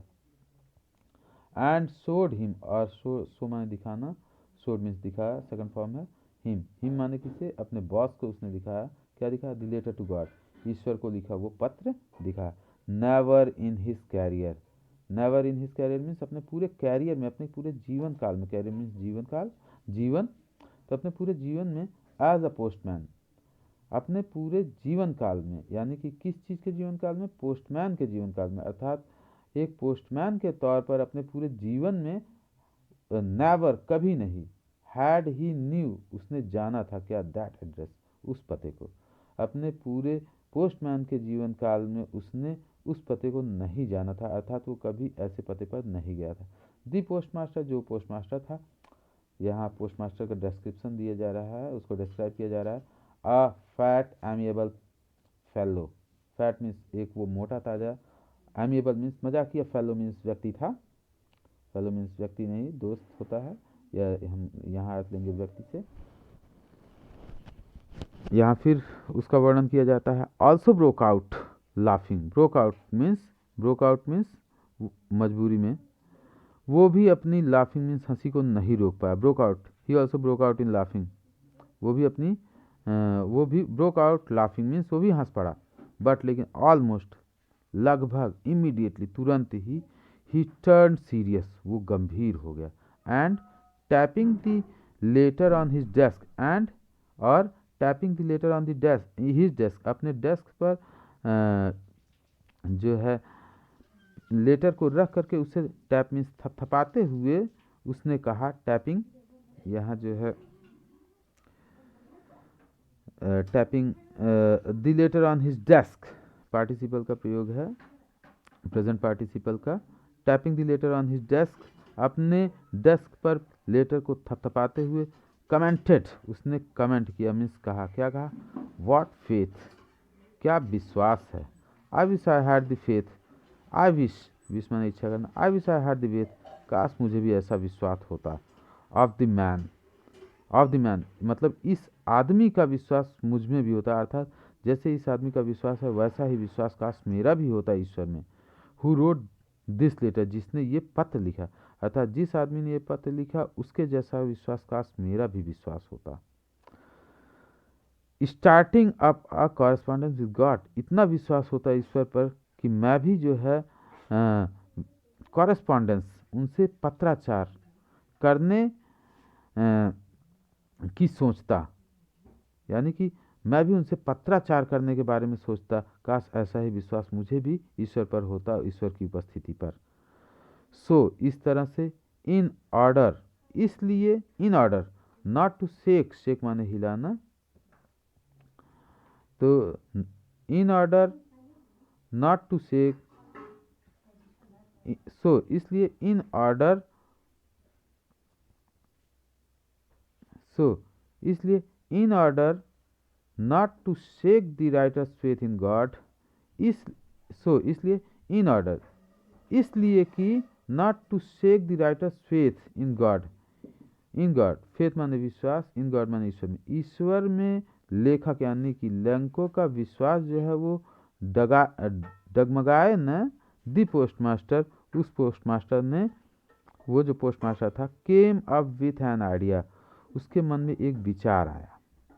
और वो विचार क्या था, यहाँ फिर डिस्क्राइब कर रहा है सेमी ये कॉलन, आंसर लेटर, वो विचार ये था कि वो उस लेटर का उत्तर दे, बट लेकिन when he opened it, when he opened it, जब उसने उस पत्र को खोला, इट जो है निर्जीव वस्तु के लिए, यहाँ निर्जीव वस्तु पत्र है, तो जब उसने पत्र को खोला, it was evident, evident means आवश्यक, तो ये जरूरी हो गया क्या, दैट की टू आंसर इट, कि उस पत्र का उत्तर देने के लिए ही नीडेड, उसे जरूरत थी, समथिंग मोर, किसी और चीज़ की जरूरत, दैन गुडविल, एक अच्छी भावना के अलावा उसे किसी और चीज़ की भी जरूरत थी। इंक एंड पेपर, एक अच्छी भावना, स्याही और पेपर के अलावा उसे किसी और चीज़ की भी ज़रूरत थी। अर्थात उस, जैसा कि वो पोस्ट मास्टर जो था बहुत अमेबल और अच्छे काइंड पर्सन था, तो उसने सोचा कि जो है चलो इस लेटर का आंसर दे दिया जाए, जिसमें अच्छी अच्छी बातें लिख करके लिख दी जाए। लेकिन जब उसने पत्र खोला, तब उसे पता चला कि एक अच्छे विचार, इंक और पेपर, जिसकी सहायता से कि उस पत्र का उत्तर दिया जाता, के अलावा भी कोई और चीज़ थी जिसकी कि जो है उस पत्र के उत्तर में के साथ भेजना जरूरी था, जिसको कि उस पत्र के साथ भेजना जरूरी था, जिसको कि उस पत्र के साथ दिया जाना जरूरी था। और वो क्या था, बट लेकिन ही स्टक टू हिज रिजोल्यूशन, लेकिन ही स्टक टू हिज रिजोल्यूशन, जो उसने रिजोल्यूशन, दृढ़ निश्चय, रिजोल्यूशन मीन्स दृढ़ निश्चय, उसकी जो, उसका जो दृढ़ निश्चय था वापस उसे उत्तर देने का, ही स्टक, वो उस पर उलझ गया। क्यों उलझ गया, यहाँ आगे फिर डिस्क्राइब किया जा रहा है। He asked for money, he asked for money, उसने पैसे मांगे, क्योंकि पत्र का उत्तर देने के लिए कुछ पैसों की भी ज़रूरत थी, क्योंकि उस पत्र में पैसों की डिमांड की गई थी। तो ही आस्क्ड फॉर मनी, उसने पैसा मांगा, फ्रॉम हिज एम्प्लॉयज़, अपने कर्मचारियों से। He himself gave part of his salary, he उसने हिमसेल्फ खुद भी, gave part of his salary, part of his salary means, salary means तनख्वाह, अपने सैलरी, अपने तनख्वाह का एक हिस्सा उसने भी दिया।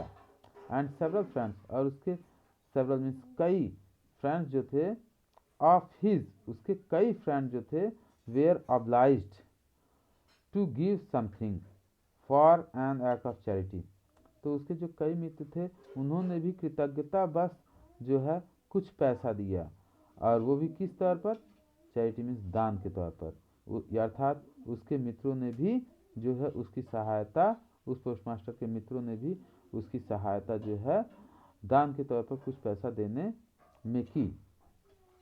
It was impossible for him to gather together the 100 pesos, it was impossible, impossible means असंभव था, फॉर हिम उसके लिए, टू गैदर मीन्स इकट्ठा करना, टुगेदर माने कुल मिला करके, दी 100 पैसेस, कुल मिला करके, अर्थात अपने कर्मचारियों से लेकर के, अपने सैलरी का पार्ट दे करके, अपने फ्रेंड से पैसा लेकर के दान के तौर पर, कुल पैसा मिलाकर भी उसके लिए 100 पैसा जुटा पाना इम्पॉसिबल, असंभव हो गया।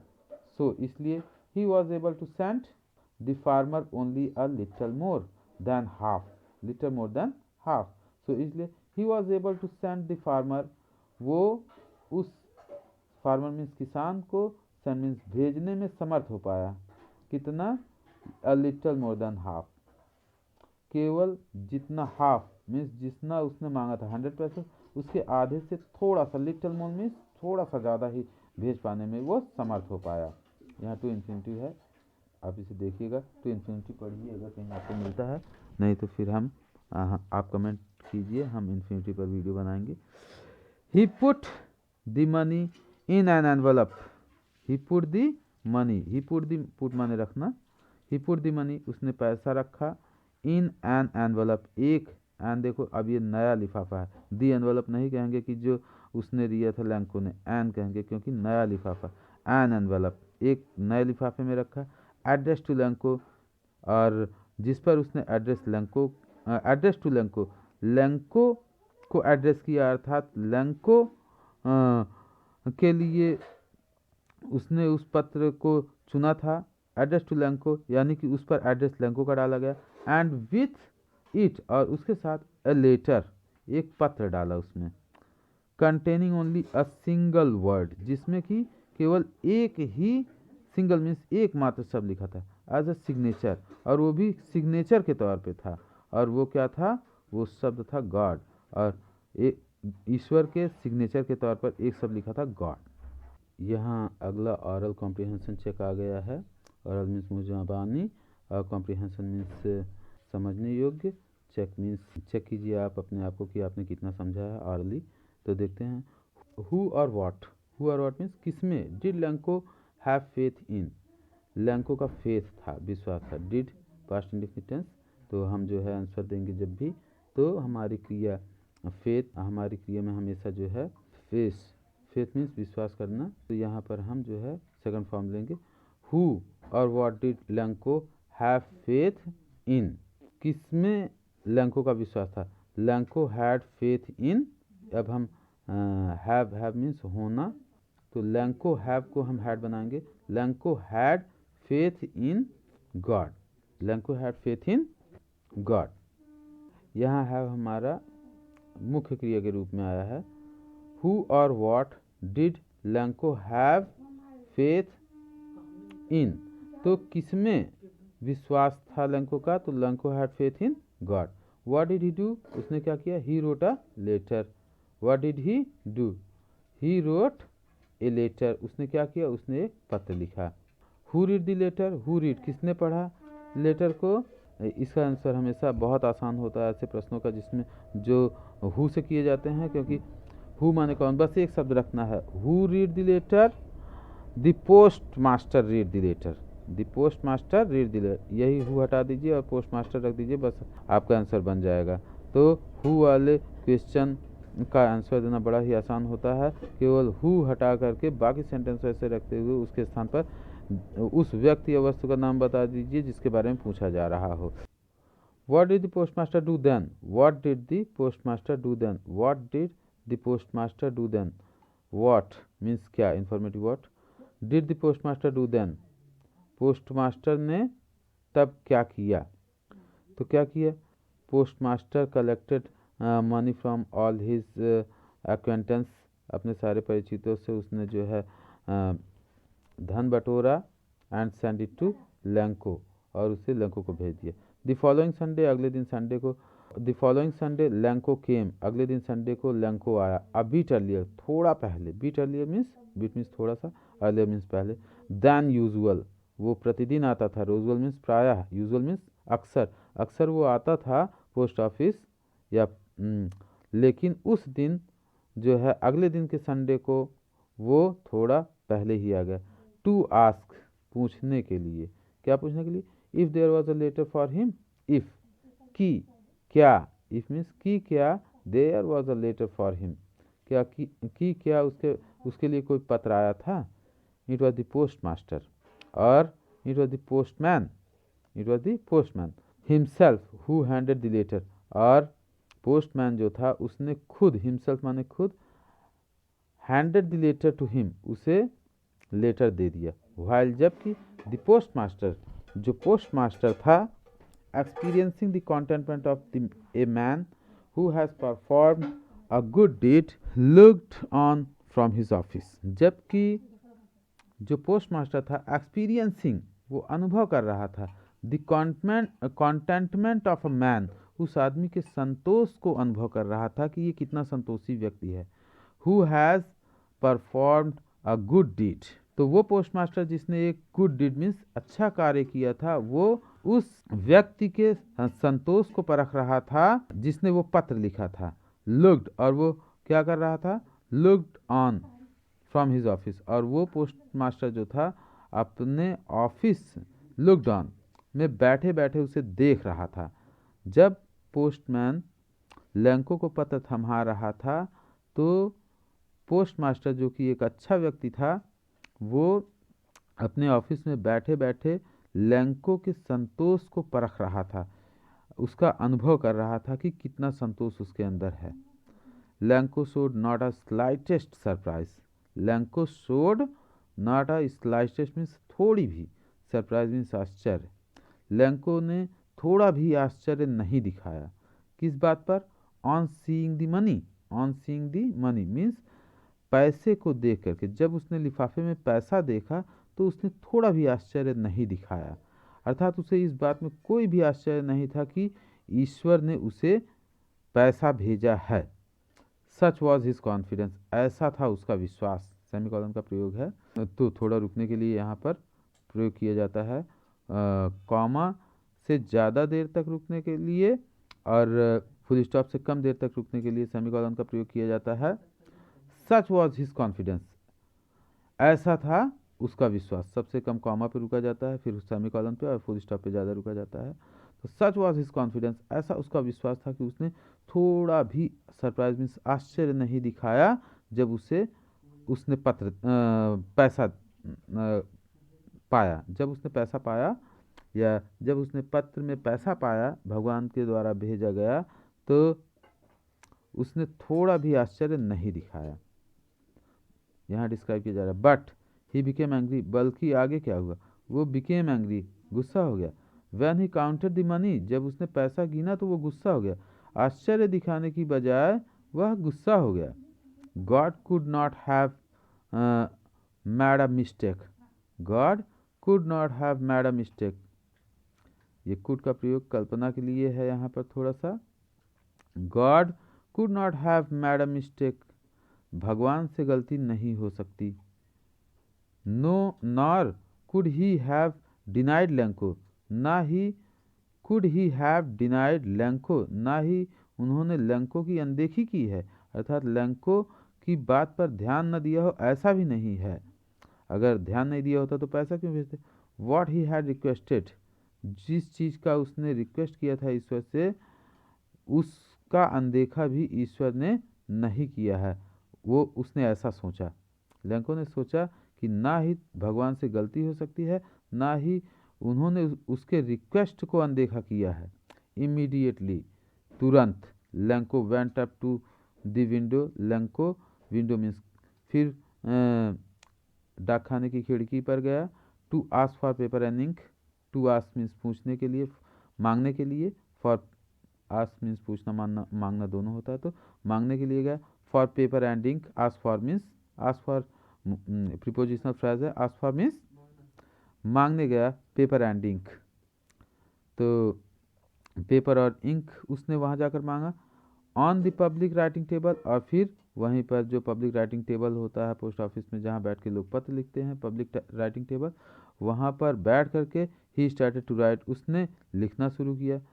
With much wrinkling of his eyebrow, और जब वो लिख रहा था तो उसकी विशेषता क्या थी, his eyebrow was much wrinkling, उसका जो उसकी जो भौहें थी वो बहुत ज़्यादा खुल बंद हो रही थी, अर्थात वो बार बार अपनी भौहों को गिरा उठा रहा था, पलकों को उठा गिरा रहा था। कॉज बाय द एफर्ट, और वो ऐसा क्यों हो रहा था, वो उस प्रयास में हो रहा था। Cause by the effort, effort means प्रयास, उसकी पलकें इस प्रयास में उड़ गिर रही थी कि he had to make to express his ideas, he had to make to express his ideas, तो जो वो प्रयास कर रहा था अपने विचारों को व्यक्त करने का, उसी प्रयास में उसकी पलकें बार बार उठ गिर रही थी।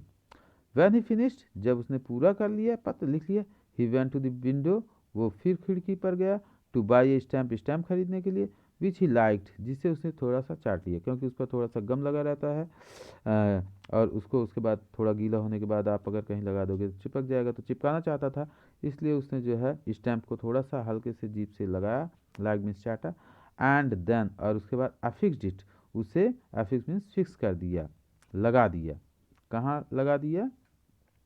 एनवेलप पर। The envelope, envelope with a blow of his fist. Blow means वैसे किसी को मारना, लेकिन ब्लो ऑफ हिज फिस्ट मतलब अपने मुट्ठी की मार से, अर्थात ठोक ठोक करके उसने जो है एनवेलप पर वो स्टैंप लगा दिया। दी मूवमेंट, और दी मूवमेंट वो क्षण, the letter fell into the mail box, जब वह पत्र जो है fell into the mail box में गिरा, उस क्षण जब वो उस क्षण जब लेटर मेल बॉक्स में गिरा, द पोस्ट मास्टर, जो वो पोस्ट मास्टर वहाँ था, वेंट टू ओपन इट, वो उसे मेल बॉक्स को खोलने गया, जिसमें पत्र डाला जाता है, उस मेल बॉक्स को खोलने गया, क्योंकि वो जिज्ञासु था कि देखें अब की बार इसने क्या लिखा। इट सेड, जब उसने देखा तो उसमें लिखा था, इट सेड उसमें लिखा था गॉड, ईश्वर। यहाँ आपको याद रखना है कि जब एक ईश्वर के लिए हम गॉड शब्द यूज़ करते हैं तो उसका जी हमेशा बड़ा होता है। जब हम छोटे छोटे देवी देवताओं के लिए प्रयोग करते हैं, अलग अलग देवी देवताओं के लिए, तब वहाँ जी छोटा रहेगा। बाकी अगर एक ईश्वर की बात हो रही हो तो हमेशा गॉड का जी बड़ा रहेगा। तो या एक ईश्वर के लिए बात हो अगर हम कर रहे होते हैं और उससे संबंधित ऐसा कोई भी शब्द जो ईश्वर को व्यक्त करता है, जैसे हिम आ गया, हिम अगर हम एक ईश्वर के लिए करेंगे तो उसका उस हर शब्द का पहला अक्षर बड़ा होगा जो एक ईश्वर को व्यक्त करता है। तो गॉड उसमें लिखा था पत्र में, God Ishwar, of the money that I asked, of the money वो पैसा, ऑफ द मनी वह पैसा, दैट आई आस्क्ड जो मैंने आपसे मांगा था, फॉर आस्क्ड फॉर जिसकी मैंने मांग की थी, आस्क्ड फॉर मीन्स मांग की थी या मांगा था, ओनली 70 पैसेस, केवल 70 पैसे जो हैं, रीच्ड मी मुझ तक पहुँचे हैं।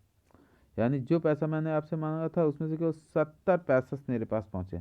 Send me the rest, rest means बाकी का, सेंड मी भेजो, सेंड मी द रेस्ट बाकी का पैसा मुझे भेज दो। सिंस क्योंकि, सिंस माने इसलिए भी होता है, क्योंकि भी होता है, अलग अलग सेंस में इसका प्रयोग किया जाता है। यहाँ क्योंकि रीज़न बताया जा रहा है। I need it very much, मुझे नीड इट वेरी मच, इसकी बहुत ज़रूरत है, बट लेकिन आगे उसने कॉशन बरतने को कहा, सावधानी बरतने को कहा कि don't send it to me through the mail. आगे उसने क्या कहा, पत्र में लिखा डोंट सेंड इट, इट माने क्या, पैसा, निर्जीव वस्तु। उसने कहा कि पैसा जो है आप थ्रू द मेल के थ्रू मत भेजिएगा, बिकॉज क्योंकि द पोस्ट ऑफिस एम्प्लॉयज़, ये जो पोस्ट ऑफिस के एम्प्लॉयज़ हैं, कर्मचारी हैं, are a bunch of crooks, ये मुहावरा है, बंच ऑफ क्रूक्स, बेईमान है। और आगे उसने लिखा लैंको, अपना साइन किया। तो दैट्स इट।